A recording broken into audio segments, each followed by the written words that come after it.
So it amounts to intellectual dishonesty for anybody to begin to come here and then to need to say that, oh, Nigeria is collapsing. No.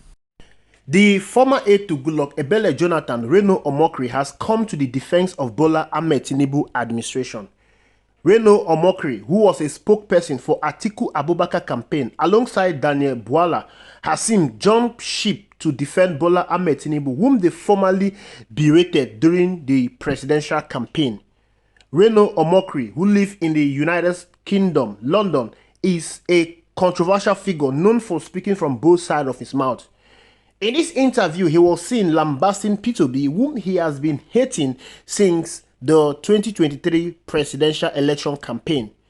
Reno is clearly defending Tinubu removal of fuel subsidy, that the removal is benefiting Nigeria.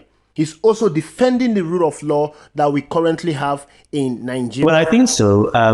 A lot of people tend to be sentimental about it, and we must focus on what cannot lie. We must focus on facts. During the election, during the campaigns, all of the candidates, except Rabbi Mr. Kwankwaso, said they were going to remove subsidy and they were going to float the naira, all of them.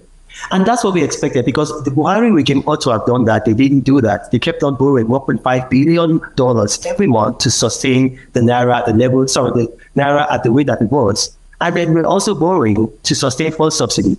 When Bola Tinubu came in, what he's done is not different from what Waziri Atiku Abubakar said he was going to do, and what Peter Obi said he was going to do. So it amounts to intellectual dishonesty for anybody to begin to come here and then to need to say that, oh, Nigeria is collapsing. No, we're going through some growing pains. We're being weaned. But what is happening right now, I support it. Fuel subsidy had to go. We know the naira had to be floated. We couldn't have had multiple exchange rates. And we're seeing that the results are happening. I mean, it's very, very clear. Fuel importation into Nigeria has reduced from 2.49 billion liters every single day. That was in May. And then in June, it reduced to 1.49. And right now, as I speak to you right now, it has now reduced further to 1.1 billion liters a day. So fuel importation into Nigeria has reduced by more than 50%. So that means the removal of fuel subsidy has worked. And then also, local refinery has increased by 8%. So that means that we're now getting a backward integration of fuel. And it's not just that. If you look at the issue with Nigeria, before fuel subsidy was removed, the problem that we're having trade deficits. I'm sure you saw the figures from the Nigerian Bureau of Statistics, the National Bureau of Statistics. Nigeria now has a trade surplus. As at the last time the figures were given in September, we've not seen the next figure for the last quarter of 2023.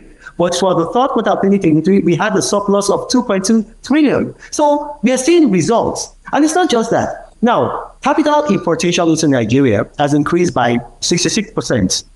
So we are actually seeing results. So I mean, it's very, very intellectually dishonest to now say that, oh, that Nigeria is in a terrible situation and we've never been this bad since the Civil War. No.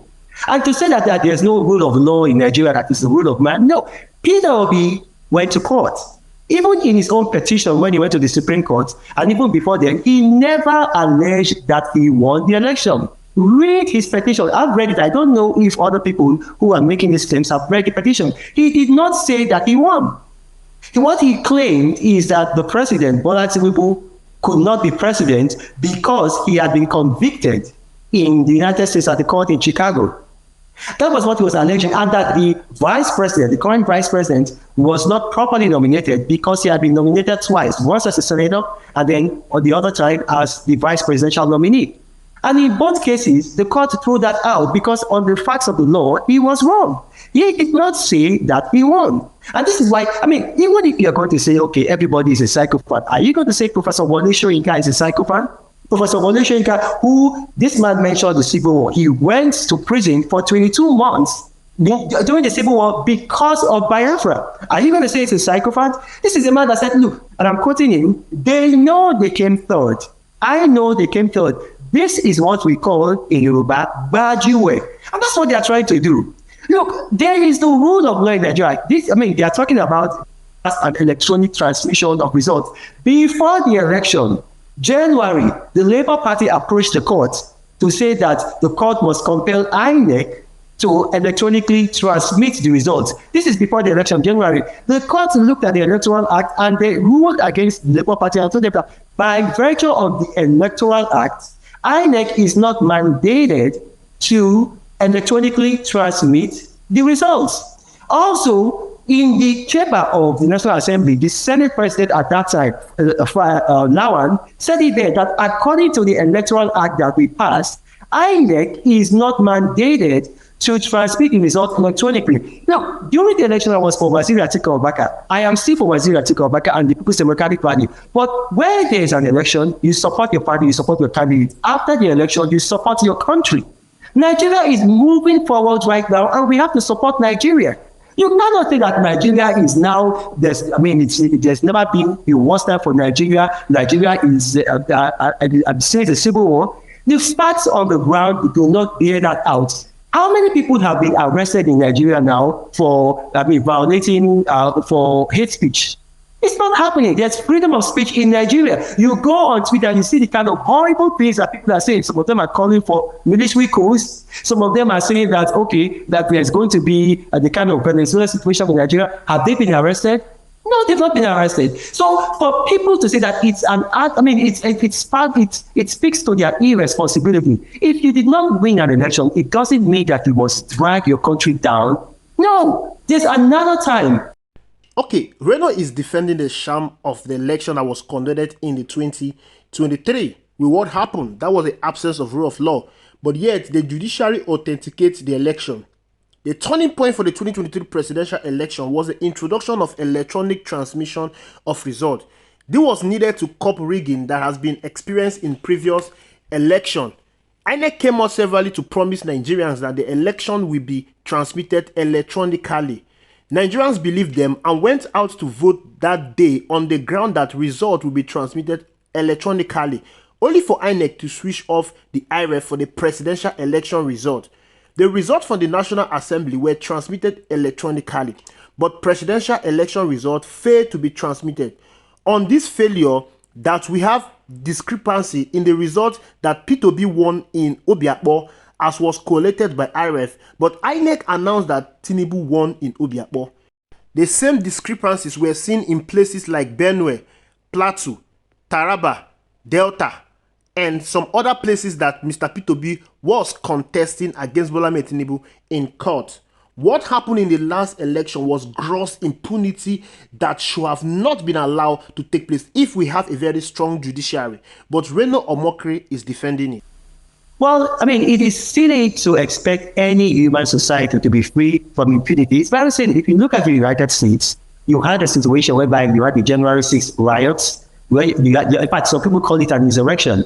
You had a situation whereby with Hunter Biden and his laptop. You had a situation whereby, charges were brought, and then you saw that when charges were brought, the Justice Department in the United States, they showed favoritism to some people. There is impunity in every country. This is earth. This is not heaven. When you get to heaven, you're going to have perfection. You're dealing with human beings. Right here on earth, you're going to have impunity, but we need to focus on what cannot lie. Facts. You have several indexes. First of all, you have the Elected Political Leaders Index, which is published in Reykjavik, in Iceland. It says that elections in Nigeria are now better. We've had 25 years of uninterrupted democracy. And then we've had a situation whereby party has handed over to party, and then a sitting president has lost an election, and then handed over to another president. So we've crossed all our milestones. Nigeria right now is no longer a nascent democracy. Our democracy has deepened. In 2027, I'm going to work to unseat Bola Tinubu, but until then, I'm going to support my country. I'm not going to start being bitter and coming to want to tear down the whole situation by saying that, okay, that there's impunity, there's no rule of law in Nigeria. No, there's rule of law in Nigeria. In this country, in Nigeria, you had a minister. That minister, she was exposed because she asked that private money should be paid into a private account. What happened?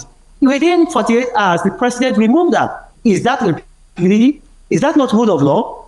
So when we begin to say things like that, look, if you look at X today, if you look at Twitter today, you see that some young men are bringing out, they are spilling a can of worms about the Labour Party.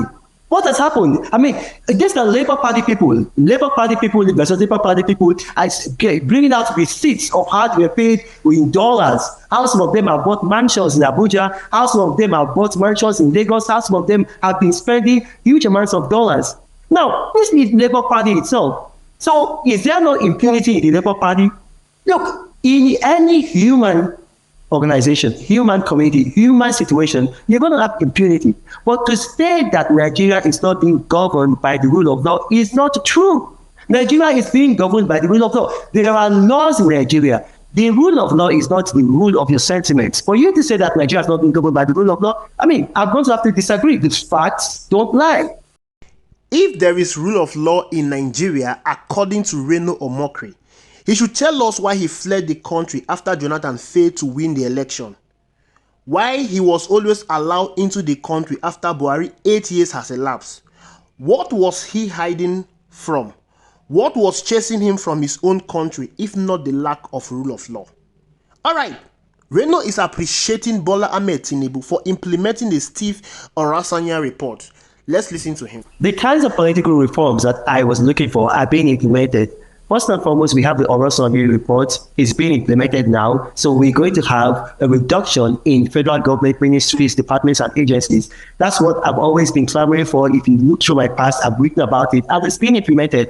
Secondly, now the government is now implementing, also they've said that they're going to implement state police. Now, this is something that we've been calling for, that we need state police in Nigeria, we need community policing in Nigeria, that policing should come to the state level and to the community level. Then also, we've got devolution of powers. And that's what we want to see, devolution of powers. And then this administration has said, okay, they are going to bring about devolution of powers. So we need that. The only thing that I would recommend that I've not yet seen is that we need to implement the Oways report on the INEC, whereby the president should be stripped of the power to appoint the chairman of INEC and the commissioners. And so it's going to go to a body that is non-partisan, that is very objective. So that's what I want to see. And then also, I want to see a more vigorous Buy Nigerian campaign. I'm not seeing that with the Bola Tinubu administration, and I'm a bit disappointed with that. You know, we need to be pushing, and this has to come at the governmental level.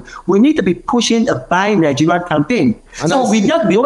I see that you wear a lot of ashoke. No, I mean, everywhere I go, I mean, I'm sure you saw when I was in Congress in the United States, I was received in Congress in the United States by Congressman Jay Sessions. I was dressed from head to toe in Nigerian outfit. You know, I was at number 10 Downing Street. You know, I was dressed from head to toe in Nigerian outfit. We need to promote Made in Nigeria. We need to tell people, look, if there is a Made in Nigeria alternative for the goods and services that we previously used to buy foreign, buy a Made in Nigeria alternative. Be it with Dangote, call with Glow, drive Innocent, fly Airpeace, you know, eat breakfast with NASCO. We cannot have a situation whereby 133 million Nigerians are spending $20 million a day on Airtel and MTN. The money is going to South Africa, the money is going to India. That's putting downward pressure on our Naira. And also, we need to, as part of the reform that you're talking about, we need to fight corruption. And corruption in Nigeria right now is more in our regulatory bodies than in actual corruption of people stealing money. You cannot have a situation whereby we have Nigerian Communications Commissions, former head of the Nigerian Communications Commission, who is now the chairman of the board of MTN, a former chairman of the Federal Inland Revenue Services, who is now sitting on the board of MTN, a former minister of Information and Communication Technology, sitting on the board of MTN. It will not be happening. It will not be allowed to happen in South Africa, where MTN is from. So if we can take care of all these regulatory issues, if we can promote Buy Nigeria, our economy is going to get better. If we can do all these other reforms, we do, Orasanya report, police, state police, and then the race report, the political situation is going to get better in Nigeria. The Steve Orasanya report that Reno Omokri is talking about was inaugurated by the Nigerian government in 2011 to conduct a comprehensive review of the federal government agencies and make recommendations for restructuring and rationalization. Bola Ahmed Tinubu has adopted that report and is in the process of being implemented. But here is a twist. After he was inaugurated president, Bola Ahmed Tinubu approved the appointment of 18 special advisors and senior special assistants. He also appointed 20 new aides. Take a look at that. That's new offices being created in our over-bloated government offices. These offices are different from offices of the commissioner and state commissioners that we currently have. Tinubu started on an over-bloated and expensive government, not to talk of the contingent that followed him to overseas trips.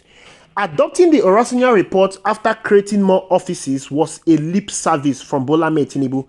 If Tinubu was sincere about scrapping the irrelevant agencies, people like Bayo Onanuga and others will not have any offices today.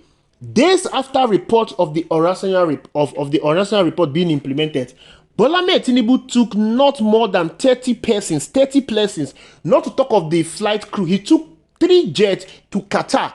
This is somebody that said that he's going to cut his foreign trips to just 20 persons, but it took not more than 30 persons. We're not talking about the flight crew, of which 3 jets followed him to the Qatar. These are the what we are talking about. This is what the Steve Orasanya report aimed to establish, scrapping out all these irrelevant agencies.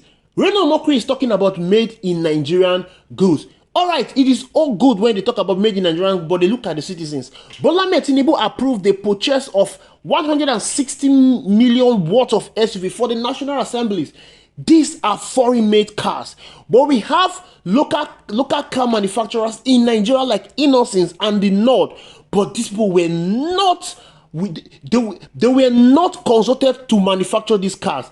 But here you are talking about made in Nigerian goods, where we all believe Reno Omokri is entitled to his own opinion, and we all believe he is doing what he's being paid for, because if Reno Omokri needs to be truthful to himself, there is no need, absolutely no need, to support the government of Bola Ahmed Tinubu. Thank you very much for watching. Ensure you like, subscribe, drop your comment reaction in the comment box.